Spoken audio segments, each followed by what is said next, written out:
What's up, everybody? I am Dr. Kipp Antonio, and with me, as always, this is Keith McIntosh. I am a PhD candidate in Philadelphia.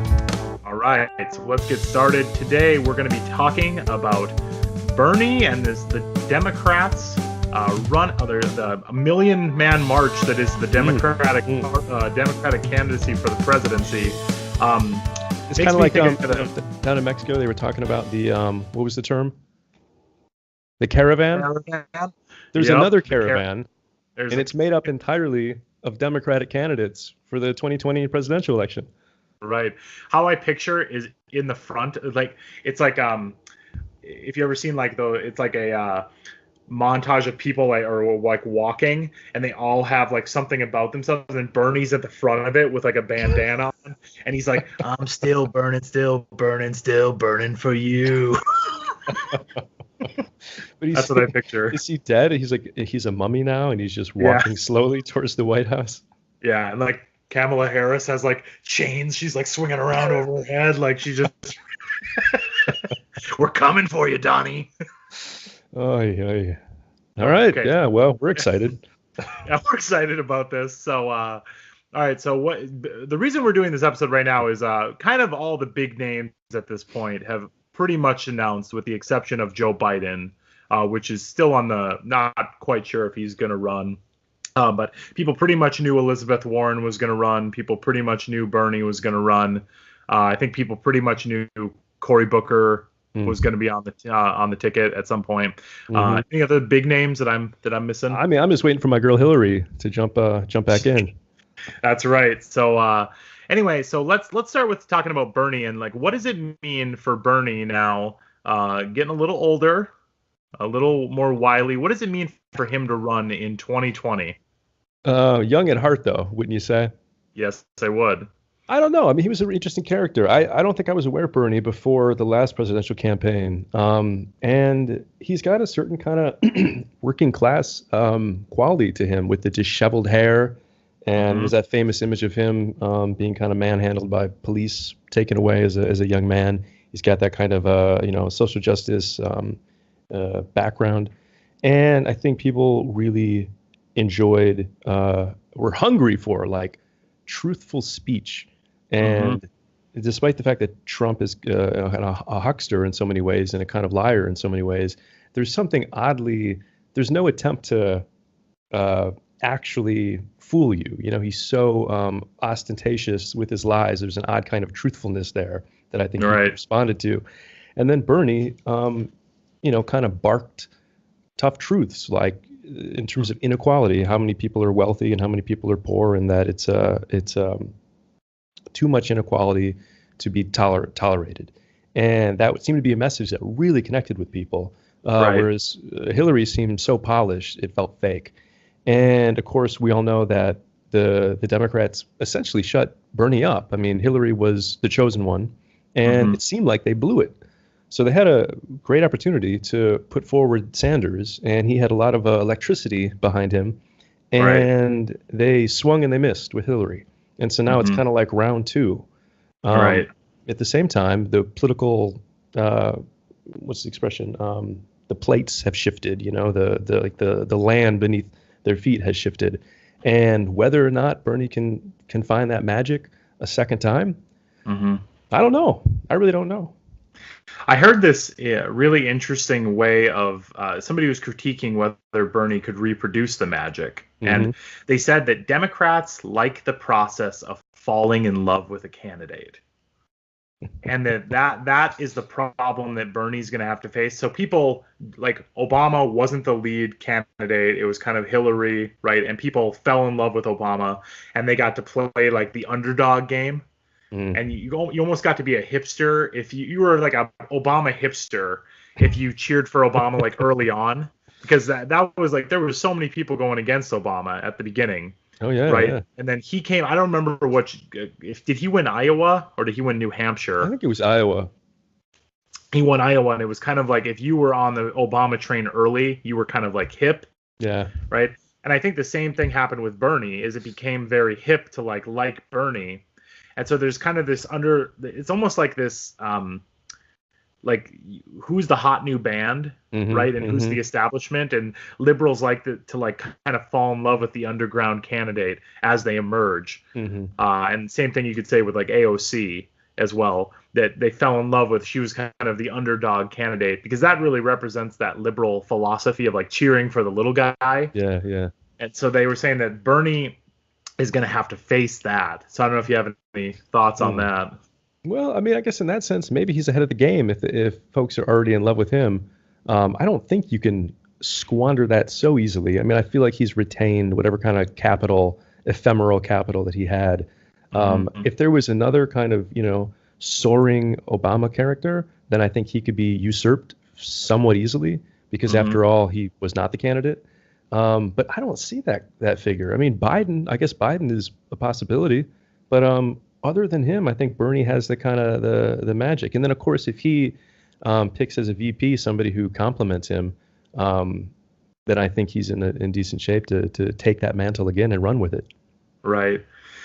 One thing I thought was really interesting that kind of somebody else brought up, where I was actually reading it in an Atlantic article on Bernie that was talking about he himself has so shifted the Democratic Party that it's like his ideas are now being endorsed by everybody.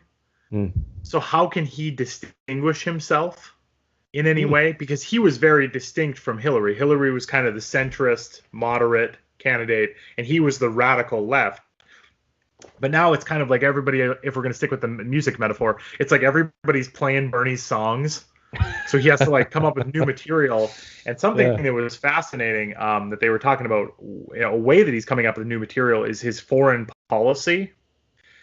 And so like he was really critiqued during the last campaign for basically having no foreign policy. Right. But now he's having even more, like he's given a couple speeches where he's done even more radical kind of foreign. So like talking about completely cutting ties with Israel, completely like being highly critical of American interventions in Venezuela and throughout Latin America as well.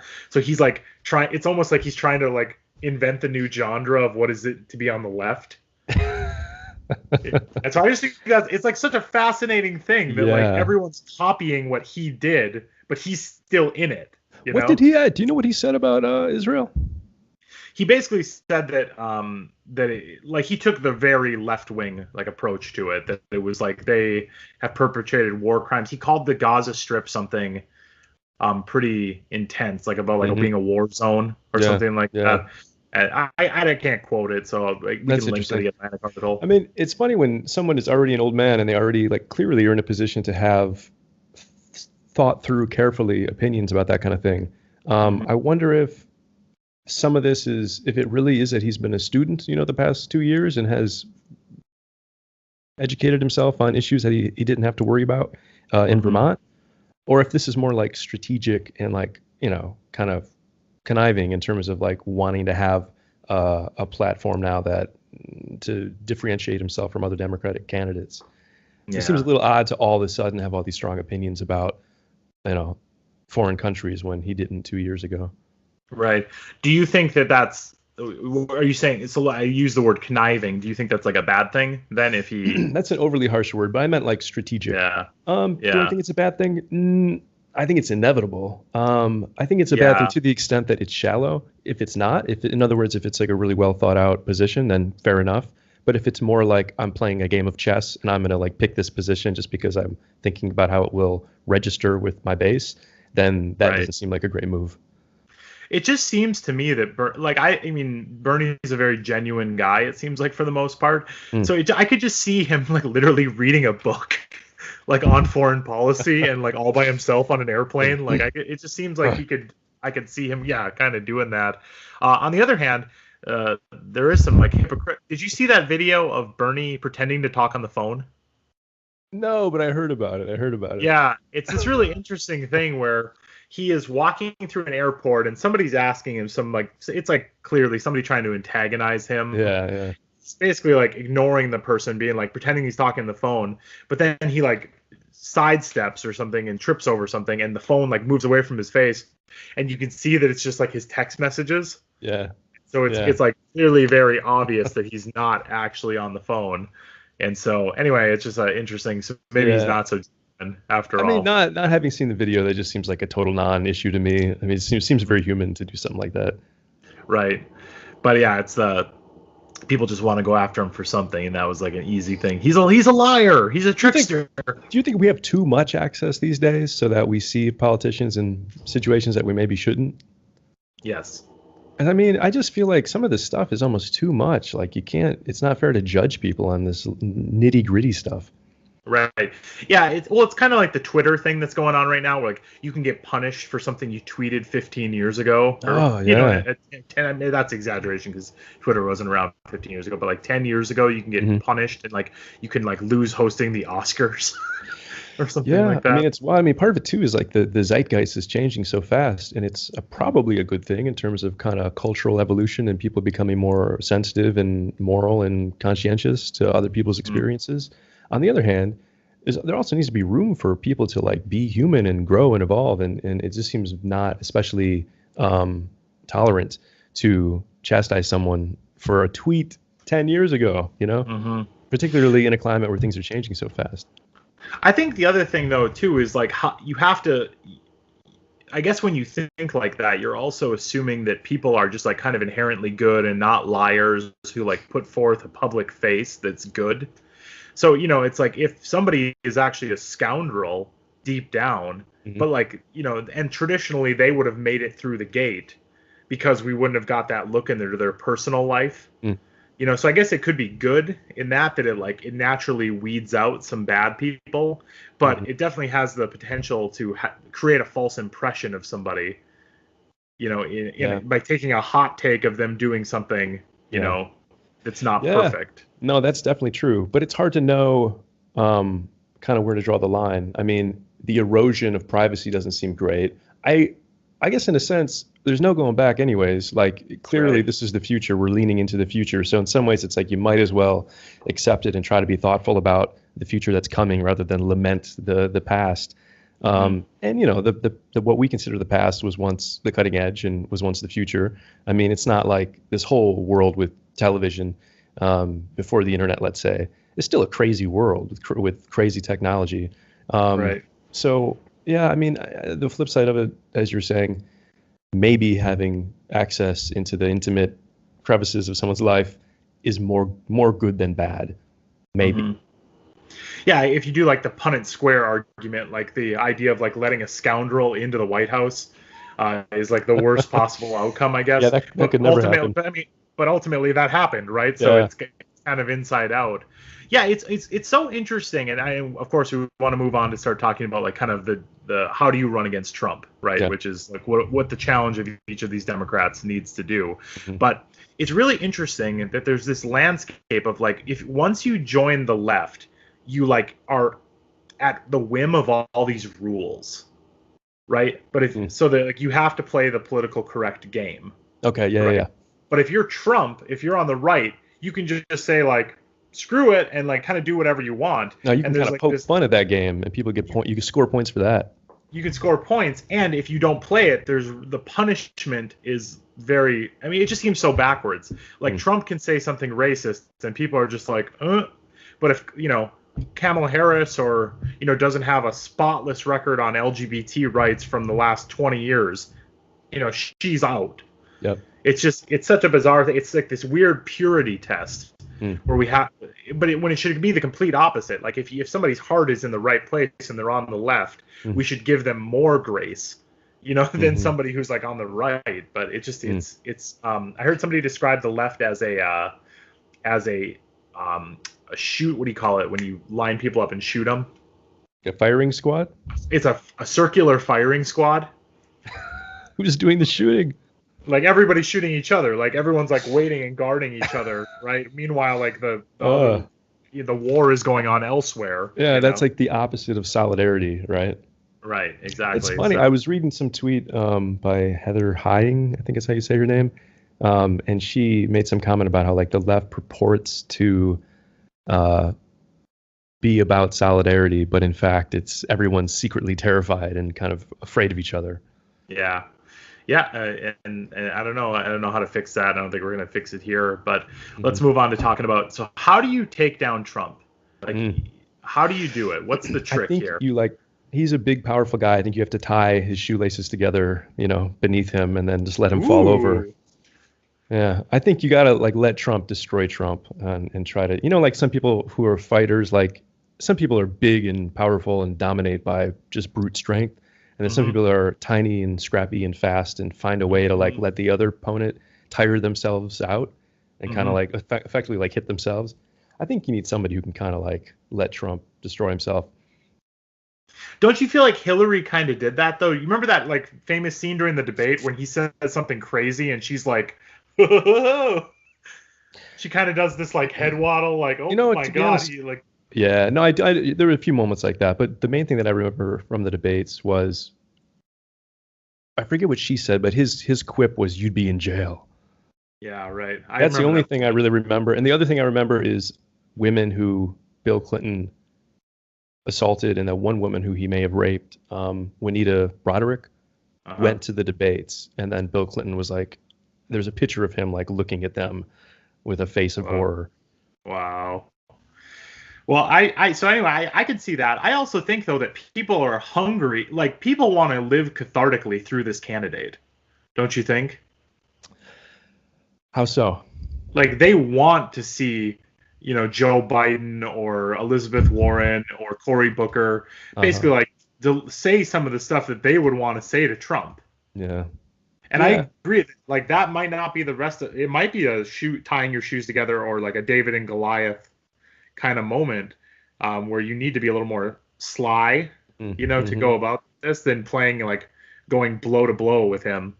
But I think that people are the person who's gonna make it through you can already picture it, right? The Democrats are all on stage. There's 20 people. Yep. The people who are the harshest on Trump are the ones who are going to make it through. Yeah, that's true. I feel like the Democrats, because it is a coalition of all these different groups of people, there is also just a quality of being fractured, and we were talking about that a moment ago. I do worry that that's kind of the weakness of the left, of the Democrats, and that it'll be hard to kind of unite everyone, so that the person who goes against Trump not only will have to defend themselves and kind of their faction, but may also have to defend themselves against other Democrats who don't think that he or she is doing it quite right. And that will provide a kind of weakness that Trump, I mean, he's kind of he seems to be great at sniffing out weakness and exploiting any sort of weakness. So his crack about Pocahontas with reference to Elizabeth Warren, or low energy Jeb and all that stuff. He can just find that thing and draw attention to it, which is not good, because I think he probably will do that quite effectively with whoever the Democratic candidate is. I mean, he's already been doing that with Warren. I already feel like she shouldn't even run because it's done for her. Right. I feel like so here's a couple of things just to go back and I think kind of reset the stage. I think that most people, even some Republicans, would have agreed that Hillary won the debates. Right? I think now in retrospect, we have this kind of habit of thinking backwards and being like, oh, he really hit these killer blows. But ultimately what won and I've said this many times on the podcast, what won the race for him was that liberals didn't show up. So it wasn't so much that he killed it and there was all these people on the fence. It was just that people in Michigan, people in Ohio who were traditionally liberal who went out and voted for Obama just didn't vote. So they just weren't fired up enough about Hillary to get out there in the way that they were fired up for Obama. And so I think part of it is he didn't do a spectacular job, but it's sort of Hillary needed to lap him by 4 laps to win the race, and she only lapped him by 2. Yeah, that's kind of how I've always felt about it. Yeah, I think I see it differently. I mean, I take your point that the liberals didn't show up, but I don't know if it's a fair narrative. I think that's a part of the narrative, but I don't think that's the narrative to say that's what put him in the White House. I mean, I think there was also this story of working class people not being particularly helped during the Obama years and feeling just very alienated from both the establishment on the right and the left, which kind of explains Bernie and Trump. Right. And also, Clinton did come. Well, she did win the popular vote by 3 million. So, to some extent, it's a bit of a fluke that he's Right. there. I mean, who the hell knows if the Russian thing hadn't happened? And I don't know. I just think there is another narrative though that is useful or part of the story. Yeah. I think another funny thing that tends to happen is like I think people who are like politically engaged, like you or myself, we have this it's almost like New York Times bias or just information bias that we're all like, well, which economic issue really turned the corner for? But like I'll talk to my dad, who's the kind of like the traditional watches Fox News kind of guy, and I'll be like, oh hey dad, like what do you think about Bernie? And my dad will be like, I don't agree with Bernie, but he seems like a good guy. Yeah. And I'm just like, him and Trump are so far on like the opposite ends of the political spectrum in every way. Yeah. But it just shows that like I think sometimes like old white guys will just be like, he's old and seems kind of sincere. I can vote for him. Yeah. And that's that weird phenomenon of people who were going to vote for Bernie who then switched and voted for Trump. Mm-hmm. Which is just, I mean, as a person who's politically engaged, it's just like, what? Yeah. Like, how can you be that, like, how can the pendulum swing so far in your heart to do that? But it's just like, if you're like, well, I'm just going to vote for like an old, like, I just kind of want a guy who's kind of like me. Doesn't everybody do that? I mean, don't young people kind of go, oh, they're young. Yay, I'll vote for them. I think so. But I think most young people are like, maybe they disguise it a little bit more. Or something like that. So I'm not really sure, but anyway. Yeah, I mean, I think to some degree it's kind of human nature to want to. I mean, what's familiar to you is familiar and makes you feel less alienated, and you can relate to it and all that good stuff. So it's not you're not being as high-minded as you could be. I mean, ideally you vote for somebody purely based off of their belief system and whether they represent you and all that good stuff. But in practice, I think people do feel that sense of a tribal allegiance to get a vote for someone who represents me. All right. So, Keith, it's the Macintosh Petrantonio ticket for 2020. Finally. Right? I think we've all been waiting for this. We're running. What is our approach to taking down Trump? What is our approach to taking down Trump? Where would you start? I mean, I guess we could highlight the absence of a wall. Yeah. Maybe we could build a wall ourselves around the White House. Yeah. Every day, just as a kind of publicity stunt. Publicity stunt. Like I build a wall every day. Every day I'm building a wall around Trump. So you'd really poke the ego that hard, like that. I think that's a good start, is to go after the failure of the wall. Yeah, I mean, it's tough. He is a really formidable candidate in some ways. My mind is a bit blank because I feel like he has this kind of like old-fashioned like Godfather kind of like mob boss, like kind of gangster, hyper masculine, dominating tough guy type vibe. And so there's no easy way to top that, without being like a mutant's version of him, like a mirror version of him. Like my normal way of being is to be like thoughtful and to give an argument that is a better argument than someone else and all that good stuff. But I think that stuff kind of falls flat with him. Yeah. I don't know. I think I would hire an army of comedians first. Why? To help be like, how can I deliver a zinger?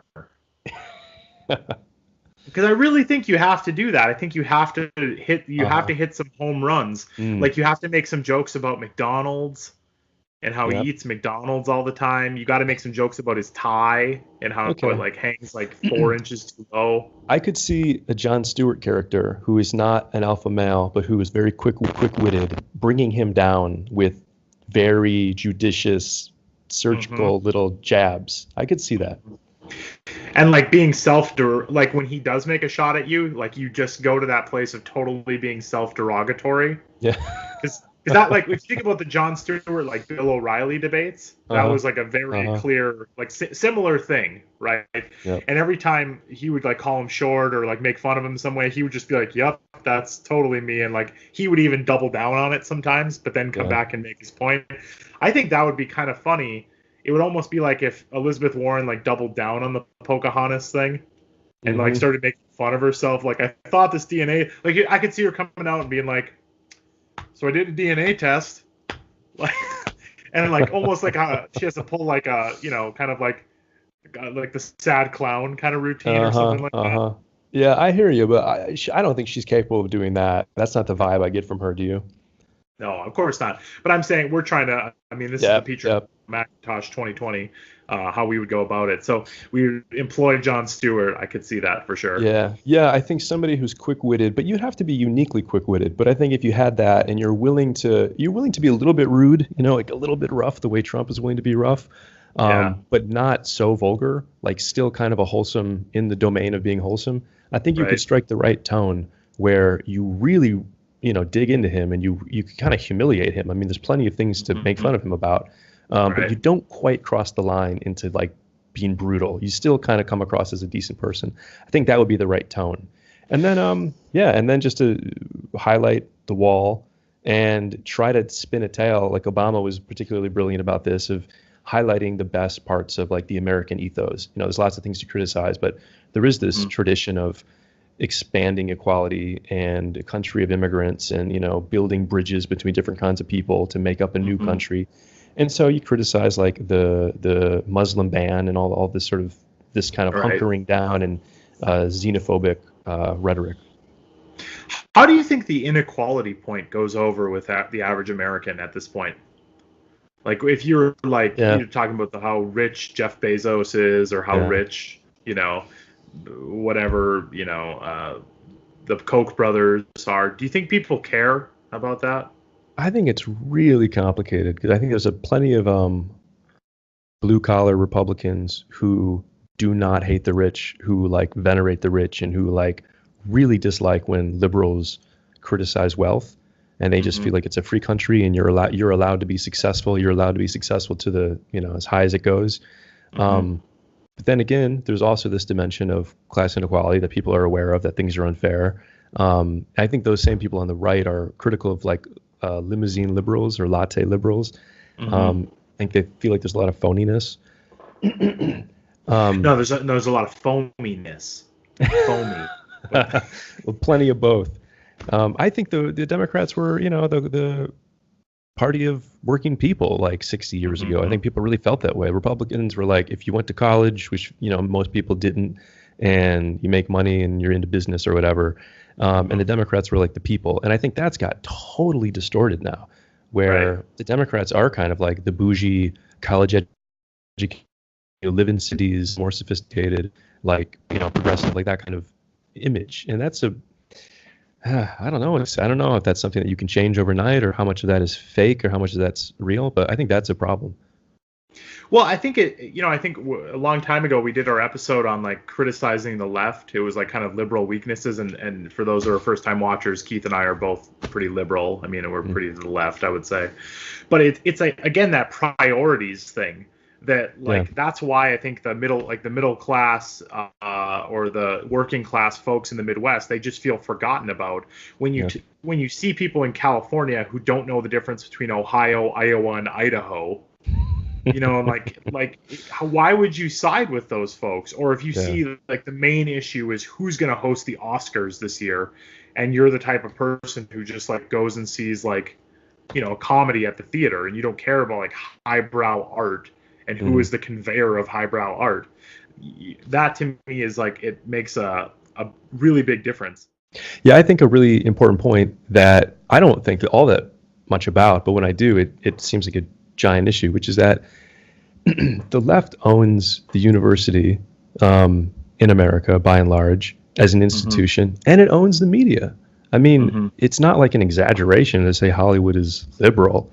I mean, overwhelmingly, like folks in Hollywood and who live in New York City or who live in California and who are involved in the theater and drama and the arts and all of that, they lean far left. And so what ends up happening is, for everyone in the country, so even if you're in the Midwest or you're in a kind of quote unquote backward area, you still are blanketed with movies on TV and at the mall and so on that are made by people who see the world very differently than you, and they tend to depict class relationships in a certain kind of way. We're generally speaking like the red state hillbilly is backward and the liberal urban person is forward and thoughtful. And I think it becomes, after a while, like deeply alienating to feel like you're receiving this message that you're a dummy and that you don't matter and that you're like the past.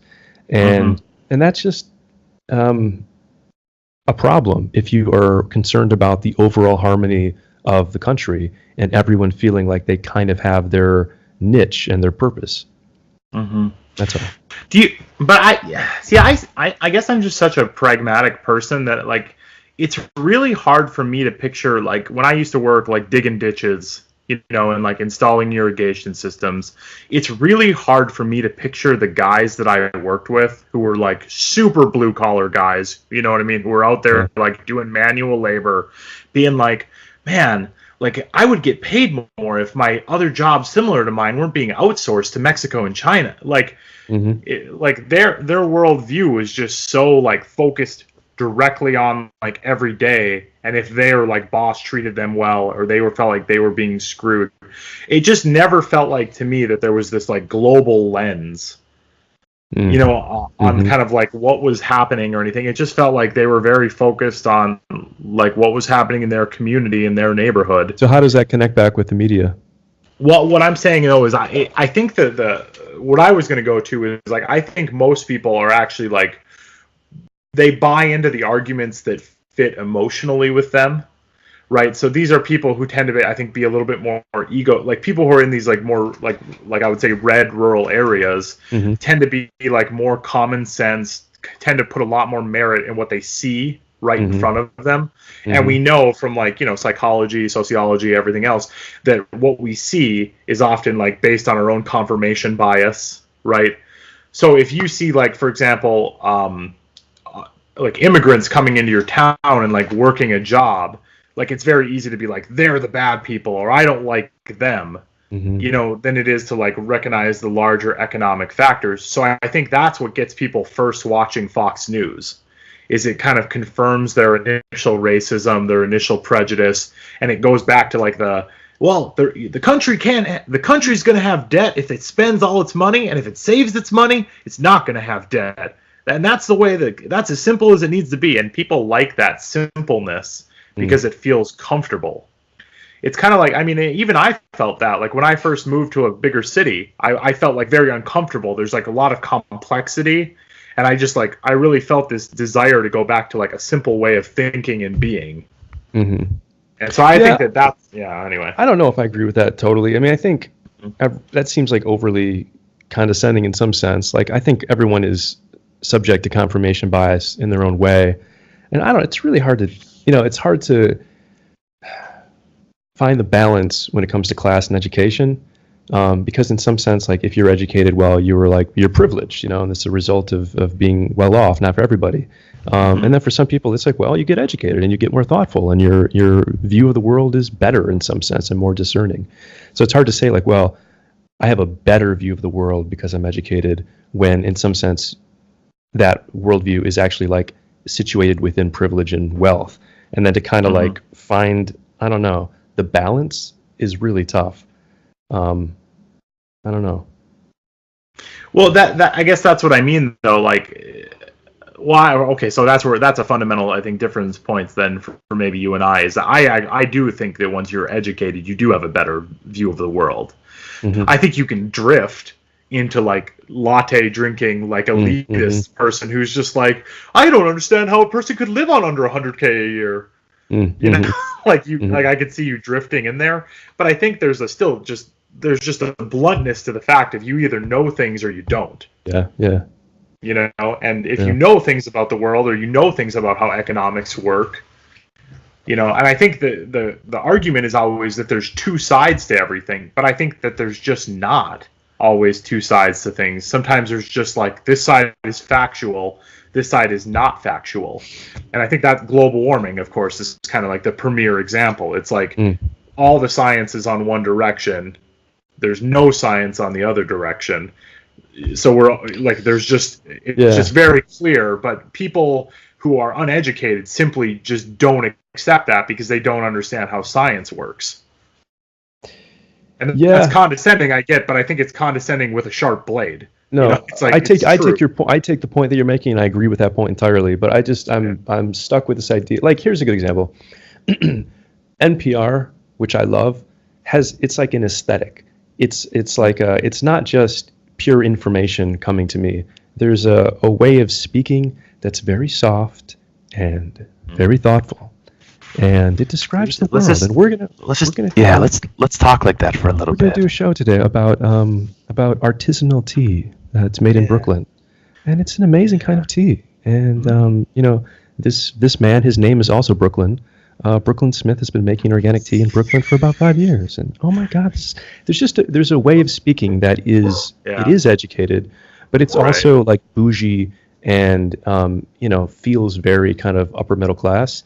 And then there's a way of speaking that's like, it's like AM radio, like conservative, like Rush Limbaugh, like, hey everybody, like wake up! Like it's just in your face. It's Alex Jones, figure, and Alex Jones, like barking and yelling. It's like snapping and crackling. It's alive in a way, but it's also like it's less refined, it's less sophisticated.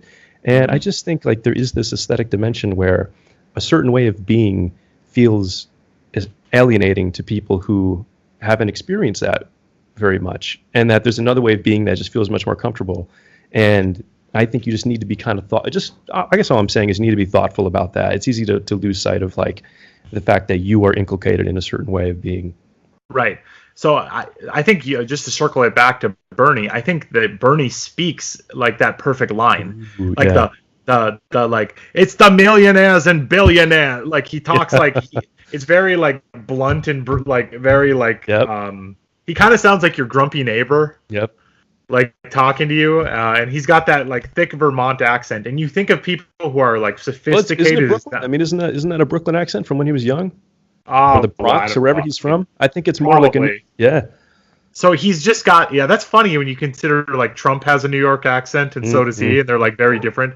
But it's funny. It's funny how going back to what you're saying, like there's a certain way of speaking, like the NPR way of speaking, like you said, and like accents really aren't part of that. It almost makes me think of like how fancy people in the 1920s and 30s spoke with that transatlantic accent, like, "Hello there, Keith. I talk like I love America." Like it's almost it's kind of that weird. I sounded more like South Park there for some reason, but you know what I'm talking about. South Park, yeah.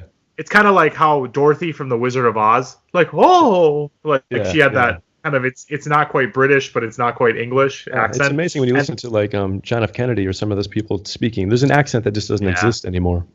Yeah. We'll go to the moon in this decade and do the other thing.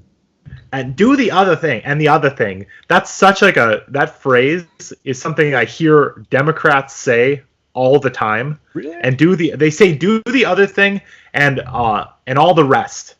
Which are both like very Kennedy-esque phrases. And I always noticed that. Oh my God, I hear it all the time, especially if you listen to like Pod Saves America or anything. They say those kind of phrases all the time, and I'm like, that is such a like nod to the classic liberalism, I guess. But what do you think about? Oh yeah, go ahead. Well, I was just gonna say, like, it's funny that who else I always think of, like, when you talk about like that blue collar, more like if you could find that more like blunt version of liberalism, it just makes me think of Bruce Springsteen. Oh yeah, like him just like even the way he played the guitar, and I always think him and Billy Joel Armstrong from the Green Day have like a very similar way where they like play the guitar like with they play it like almost like they're working a piston, you know what I mean? So it's got this very like blue collar way of being, and like being like we're getting screwed by the government. I got my draft card, It's that used to be a very blue collar thing, and nobody's really been able to capture that. Maybe that is kind of what Bernie captured. I feel like Cory Booker kind of has that too. He kind of like speaks for the people on the street. Yeah. It's interesting too, like back to the NPR versus blue collar sound. I mean, Trump has that kind of like obviously just that rough like way of speaking, versus Hillary is much more like the, kind of like more like the college professor, that kind of, I think that dynamic was obvious there too. Don't you think? Or she would dip into her Southern accent, which was like always really interesting when she would like pull out the Arkansas card. Yeah, I guess so. I'm gonna say that I think Trump is an anomaly on that front. Like he isn't even like the Alex Jones. I think he's just this total alien of a category in the way he speaks that people don't really know. Like that latest thing where he was talking about getting sued in the court. Mm-hmm. You know, he with his whole like the emergency funding for the wall. Mm-hmm. He was like, and then we're gonna get sued in the court, and then this is gonna. It was just like, I never heard him speak like that. It was very odd. It was like songy kind of, and he does stuff like that all the time where he like uses words incorrectly. I feel like old people just kind of don't give a shit after a while, and like especially if you're a billionaire, mm-hmm. I think he just kind of has like a goofy. Like, I think he's a crazy person in some ways. And, like, sometimes he does snap into just this kind of, like, sing-songy, kind of silly way of speaking. But I don't know. I guess that just feels authentic, too. There's something where, like, if you conform such that your syntax is, like, very recognizable, people get bored. But if you say things that are, like, unique and you kind of have your own way of speaking, it's, like, it's novelty or it's anomalous, and so it grabs people's attention, and I think Trump kind of is like that. Yeah, I would definitely agree with that. I also just think like another big piece of it is just Trump did this reality star thing, right, where and it was just like all the news stations covered him, and this time around it's going to be a little bit different because they're not going to cover Trump in like, you know how you said the thing about the branding earlier, how he was able to brand like crooked Hillary, low energy Jeb, and all that. Part of the reason he was able to do that branding is because he had, and I actually read a study specifically on this, he had like 2 or 3 times as much TV coverage as any other candidate, right? So if you're just on the TV that much, the things you say get more playtime. It'll be really interesting this time because he'll have to compete with the 20 people talking crap about him, and it's not like he's going to be able to like take little zingers at every single one of those 20 people. He's going to have to wait till it gets down to like a small pool before I think maybe the cause and effect is backwards though. I think part of the reason he had so much media coverage was because he was so good at branding, and he would say things that were inappropriate, and then it's like, can you believe this crazy man is saying this and saying that? Right. And so that gave him the attention. And then once he had that attention, he was able to continue on branding those folks. But I think, certainly the fact that he had that much coverage helped him make those terms stick. But I think he is uniquely gifted at finding those terms. Yeah, I think that's a great point that I would cede that point for sure.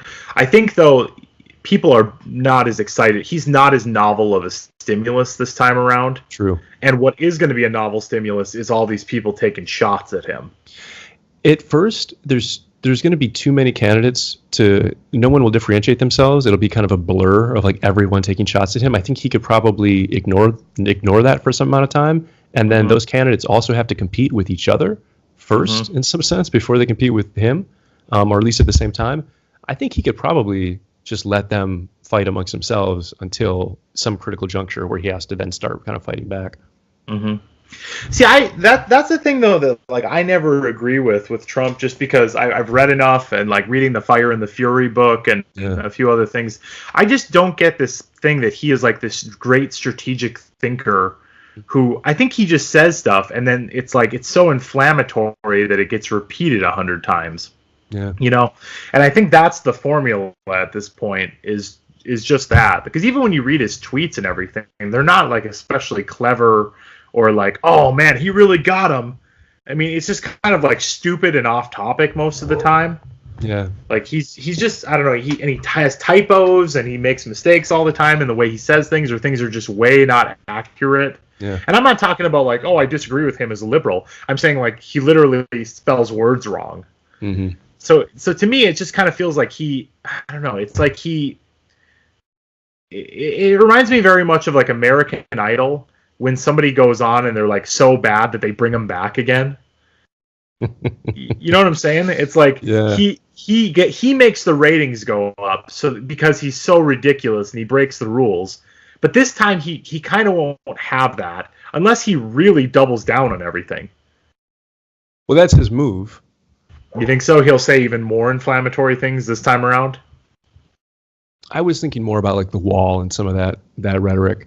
I don't know about more inflammatory, but I mean, I think it'll just be more of the same. Yeah. I mean, that's his. I don't think he has another move. I don't think he's not going to become diplomatic and, professorial this next time around. Right. Do you think? Let me ask you this: do you think he wants to be president for 4 more years? That's a great question. I don't think he really thought he was going to win. I mean, obviously the odds were against him, so I think he was a bit. When he found out that he won, he was like, he went quiet for a while on election night. Mm-hmm. I don't think he expected to win, and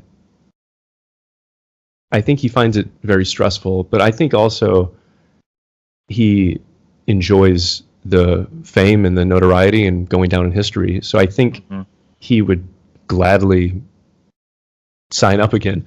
And I think he would gladly become king, if he could. Well, I think part of it is like the narcissism, right? Like the prideful, he can't lose. Losing is too painful. So the only option is to continue to be president. It's so funny. It's so funny. I was talking to a friend of mine who's really conservative the other day. Not really conservative, but pretty conservative. And it was funny. I was just talking to him about the narcissism, right? And I was like, and he was just like, yeah, he's kind of a narcissist. I mean, that's just, and like, I brought up a couple things he said. He was like, yeah, that's the narcissism, but like, that wasn't his point. Yeah. And it just kind of, it was so astonishing to me that somebody could be kind of like, well, I'm okay. I've accepted the narcissism. That's like an okay thing. Yeah. I don't know. It just is so, that's such a weird thing for blue collar people to kind of adapt, because blue collar people kind of like take pride in being salt of the earth and like grounded. Yeah. And it's just so bizarre to be like, you know what's awesome? People who are full of themselves. Was this conservative friend blue collar? I would say no. I would say he has a degree, but I would say he works in a more blue collar world of that degree. Yeah, I feel like there is a kind of like shit talker that is also blue collar, like a blue collar type of person who kind of spins a tale, and that in an odd way Trump is still like identifiable as that type, right? In a way, whereas if you're kind of more like middle class, you're supposed to be more professional and more polished. So I think, despite the fact that he's a billionaire and talks in the kind of over the top way he does, I feel like it's still sort of like totally understandable and in some ways maybe just refreshing because it's so blatantly what it is. It's not pretending to be anything else. But do you think it's weird though that like the Christian right is also very like in love with him and accepting of him? Man, I can't believe it. I think about when W was in office and he wanted to, I think, amend the Constitution at one point to make gay marriage forever illegal, and just the kind of open courting of Christianity in a country which in theory should be, separation of church and state, where you can be deeply religious, but it's supposed to be kind of in your private life. And then when you move into the civic sphere, you interact with people who aren't necessarily of your faith. So we're supposed to have a secular country. I was kind of blown away by how dominant the Christian right was. And it's just crazy. I clearly don't have a grasp on those folks, like their lives, because to me, somebody who like banged a porn star and has been married multiple times and, gave money to Hillary Clinton in the 90s and just all the stuff that he's done, I just can't believe anyone thinking that's like a man of God or that he seems to me like the antithesis of a Christian in some ways. But what do I know? Because I mean, apparently he's beloved by at least quite a few Christians. Right. So I'll tell a story of like, and I think again I'm going to go back to, I think this is like there's a very simple answer to this complex question. So recently, Keith, I got a 401k. Right. Ooh. So now if you have a 401k, one of the fun things you can do is watch your money kind of go up and down with the stock market every day. So it's this fun little thing. You can be like, oh, I made $4 or $5 today because the stock market went up and I lost money. Are you going to retire early?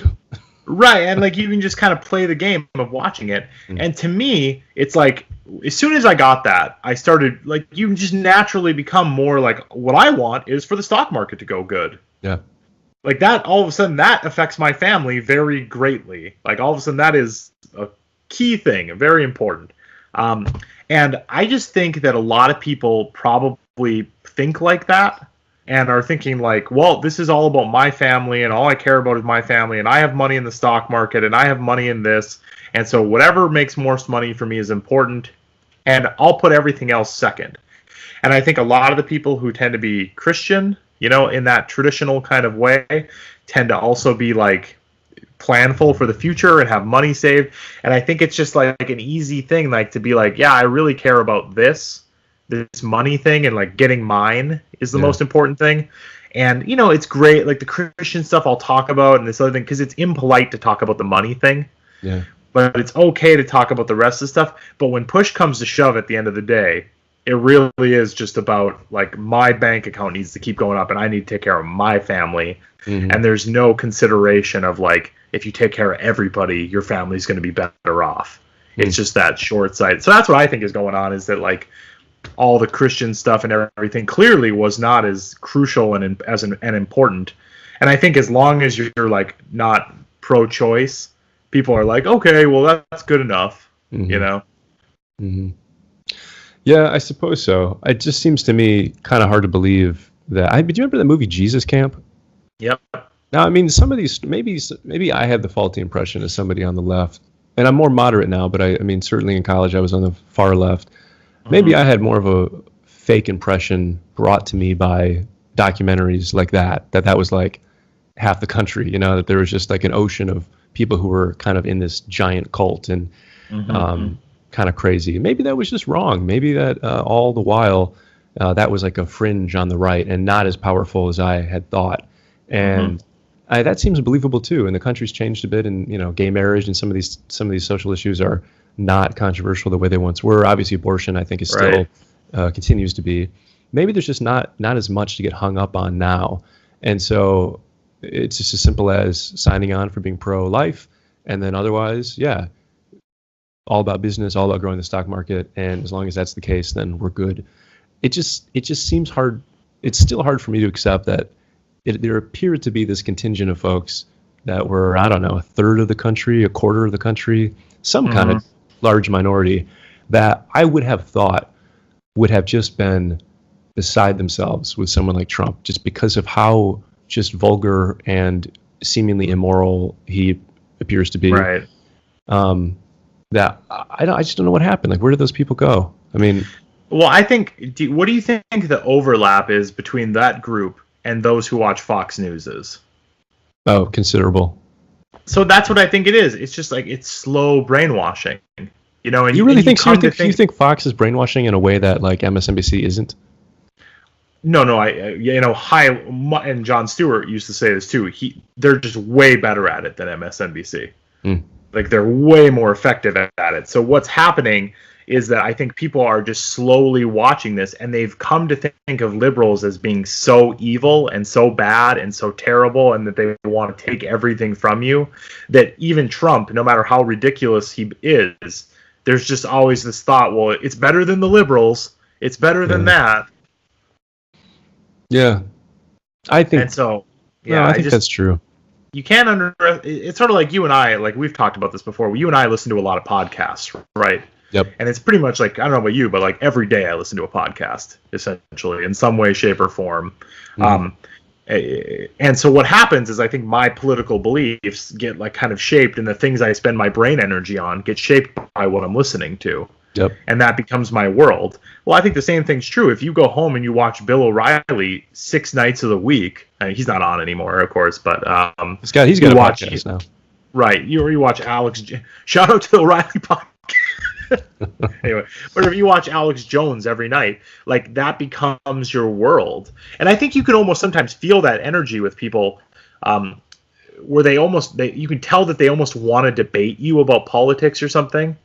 Like I remember the other day I was sitting in the sauna, and some guy was talking about something that happened at the gym with somebody, and he goes, "Yeah, the way things are going, that's how the libtards are going to want it." Like, he used that word, like libtard, right? Yeah. And it had nothing to do with anything, but you could almost tell like he was kind of like he wanted like a debate, or he wanted to like hook somebody in. He was like, somebody either agree with me or argue with me. And I think that's from, if you watch Fox News or you watch political things all the time, you almost get like, oh yeah, like it's us versus them, and like I need to like fight for my side, and like I have the real truth deep down. You know, that's what I